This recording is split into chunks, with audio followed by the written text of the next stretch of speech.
And I want to hit that center with a good splat. Sarah was good at this part. Then I am closing the cone like icing a cake at the very bottom. Then it's the slapping step, which gets all the rough parts out. Rhythmic, steady, slow wheel.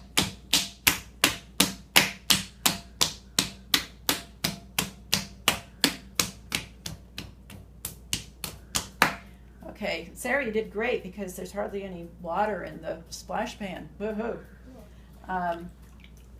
Then I'm going to gently wet the clay just by holding the wet sponge up against it and running it down the bottom. To the bottom. There we go.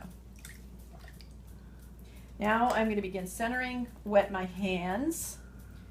Start with a hyperextended elbow, straight arm. From the shoulder, I'm leaning onto the clay.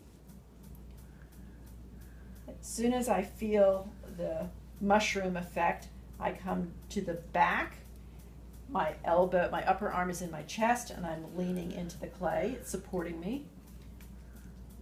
Then I get down to the bottom, and with my elbow is in my hip or my leg. And I'm using that, and the clay is getting taller. It's going up. I'm going to repeat that. It's not moving yet because the particles aren't aligned.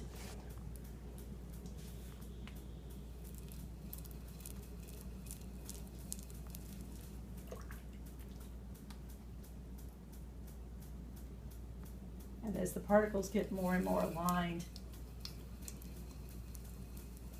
it will start moving more easily. Moderate reel speed.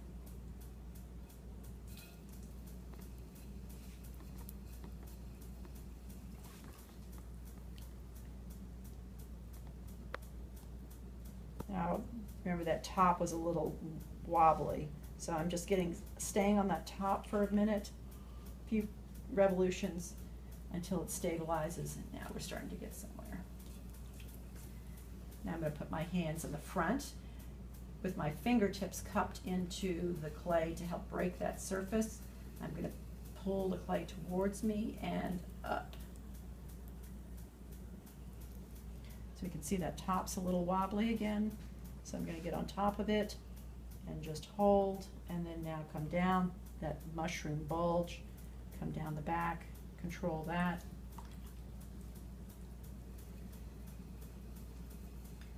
Press in, it's getting taller.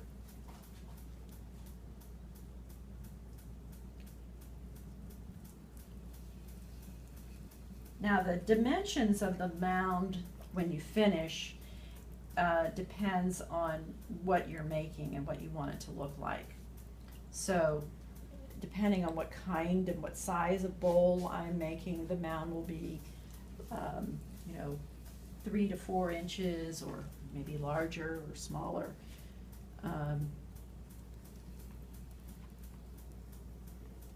You want the foot to be about 1/3 to 1/2 of the eventual diameter of the bowl. So if I have a really small foot like this, I can't really make a very big wide bowl. It won't support, the curve won't be supported. The curve is a very strong shape.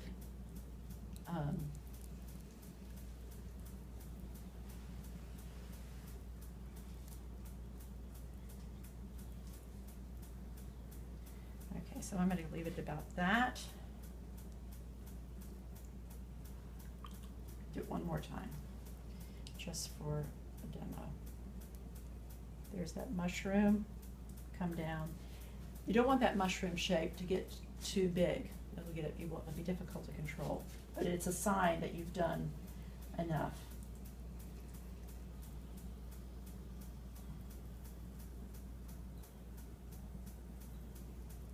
Okay, so I've got it centered, but let's say it's not the shape I want. I want a bigger bowl, a more open bowl. So I can just press it down where I want it to be and press that top flat. to give the foot size that I want.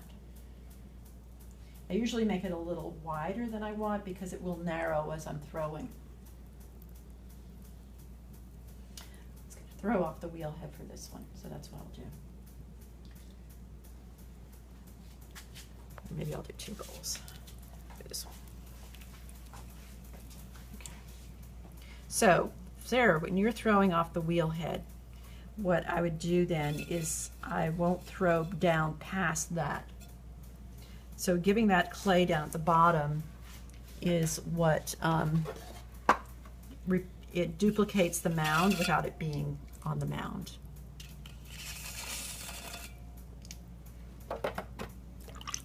So I'm opening, thumbs are high, start slightly off center and go down towards center.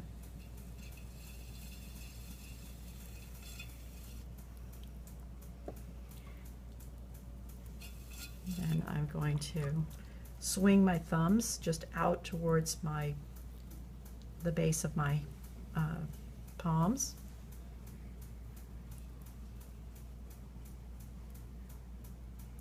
Then I'm going to come back across the bottom,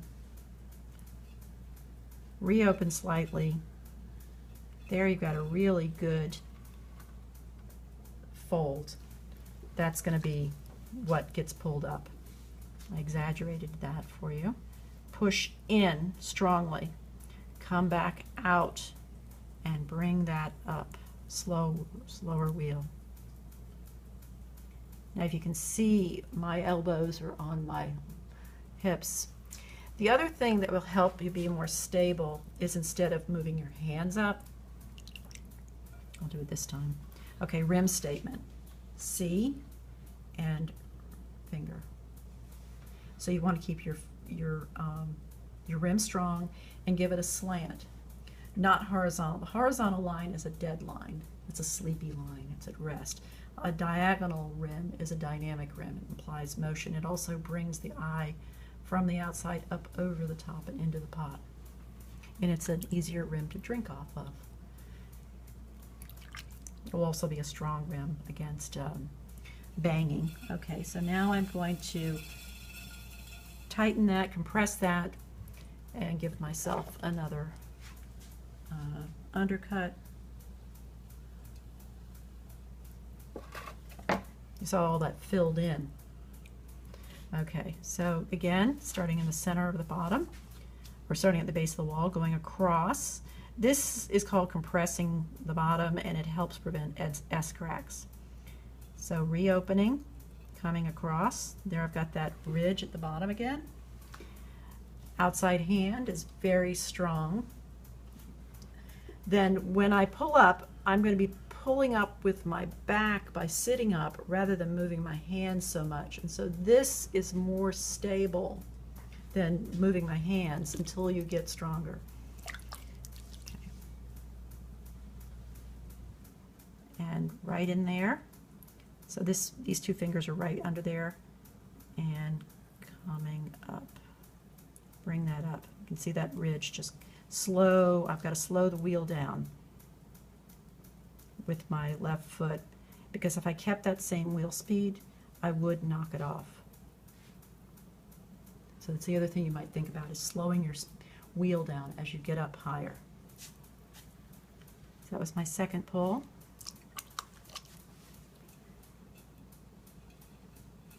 This also helps prevent S-cracks. Compressing, squeezing that foot in some really brings that clay together.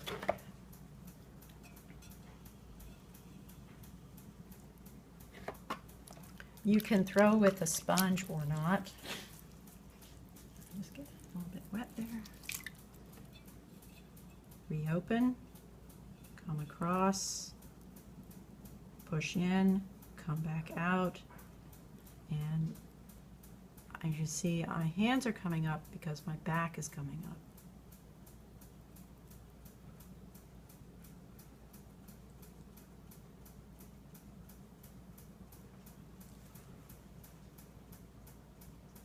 So that's my third pull. So now I'm going to shape by holding the rim in place here. I'm going to slow the wheel down a lot